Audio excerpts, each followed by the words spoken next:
Sejarah YPK di Tanah Papua. Periode tahun 1885 sampai dengan tahun 1956 masa Sinding. Dalam kurun waktu ini, pekabaran Injil dan pendidikan dilakukan sejalan, dan ketika itu ditangani oleh Sending Misi Pekabaran Injil yang dilakukan bersama-sama gereja-gereja pendukung. Sending Nederlands Herwom de Kerkzet NHK Gereja Hervorm, Belanda.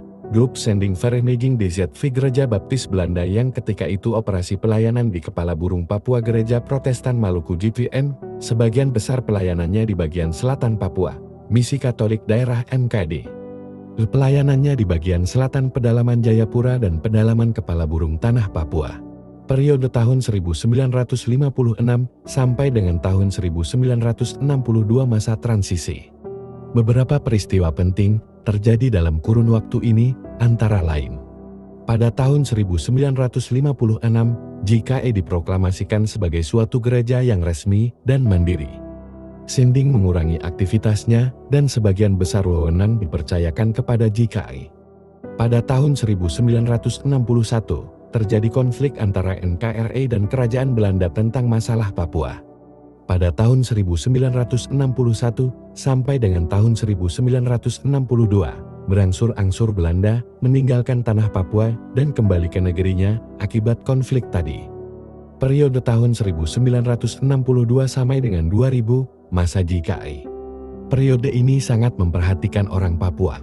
Mengapa? Sebab terjadi perubahan-perubahan dan tantangan bagi JKE di bidang pendidikan antara lain. Pada 8 Maret tahun 1962, tanggung jawab pendidikan di Tanah Papua dari Sending diserahkan penuh untuk dikelola kepada JKE di Tanah Papua. Terjadilah perubahan nama yayasan di YPK. Nama aslinya Stichting for Christelijk Onderwijs, diindonesiakan menjadi Yayasan Persekolahan Kristen. Kemudian namanya berubah lagi dari Yayasan Persekolahan Kristen menjadi Yayasan Pendidikan Kristen YPK. Terakhir, nama itu disesuaikan lagi dengan perubahan nama Provinsi Papua, sehingga menjadi Yayasan Pendidikan Kristen di Tanah Papua, yang dipakai sampai sekarang ini. Mundurnya gereja-gereja pendiri, yayasan dari Tanah Papua ZNHK, DZV dan GVM, karena konflik tersebut di atas, sehingga yang tersisa cuma JKE yang baru berdiri sendiri sebagai gereja kurang lebih 6 tahun 1956 sampai dengan tahun 1962. Tampaknya belum siap memikul tanggung jawab sendiri untuk mengurus pendidikan yang ditinggalkan gereja-gereja pendiri awalnya tadi. Terhapusnya subsidi bantuan kerajaan Belanda untuk pendidikan di Tanah Papua yang disebut Lager Onderwijs Subsidie Ordonati LOSO, yang artinya subsidi bantuan untuk pendidikan dasar. Middelbaar Onderwijs Subsidie Ordonati MOSO, yang artinya subsidi bantuan untuk pendidikan menengah. Belum ada sekolah tinggi waktu itu. SMA-SMK diberhentikannya bantuan-bantuan lain dari luar negeri, padahal saat itu Tanah Papua sangat membutuhkannya sebagai pengganti dana bantuan tersebut. Tidak disediakan 100% oleh pemerintah Republik Indonesia.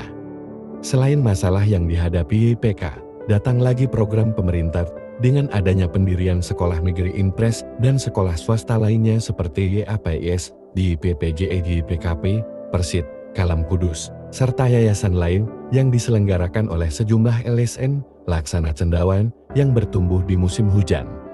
Apa akibatnya? Pertama, keadaan ini mengakibatkan persaingan, yakni banyak bermunculan sekolah-sekolah baru. Kondisi ini mengakibatkan orang tua murid banyak memilih untuk menyekolahkan anaknya di sekolah-sekolah baru tersebut dan berangsur-angsur mulai meninggalkan sekolah-sekolah di bawah naungan YPK. Kedua, masyarakat seolah-olah kaget melihat hadirnya sekolah baru.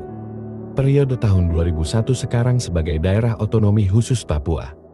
Adanya OTSUS membawa berkat bagi YPK, karena sejak terhentinya LOSO dan MOSL YPK tampak suram dan sepi jika ditinjau dari segi jumlah dan kualitasnya. Indikasi penurunan minat terhadap YPK adalah bahwa masyarakat sempat berpikir sekolah YPK menjadi alternatif terakhir untuk menyekolahkan anak-anak mereka karena keterbatasan fasilitas dan sebagainya yang dikarenakan dukungan dana yang kurang. Namun, setelah adanya otonomi khusus Papua berdasarkan Undang-Undang Nomor 21 Tahun 2001, maka YPK ikut terbantu. Bantuan kepada BP YPK diberikan oleh pemerintah provinsi dan pemerintah kabupaten dan kota Sehingga YIPK mulai mengembangkan diri, baik secara moral, kualitas, jumlah guru, jumlah siswa, serta jumlah fasilitas pendidikan. Hal ini karena dukungan dana Otsus tersebut mengucur langsung kepada yayasan dan sekolah-sekolah YIPK.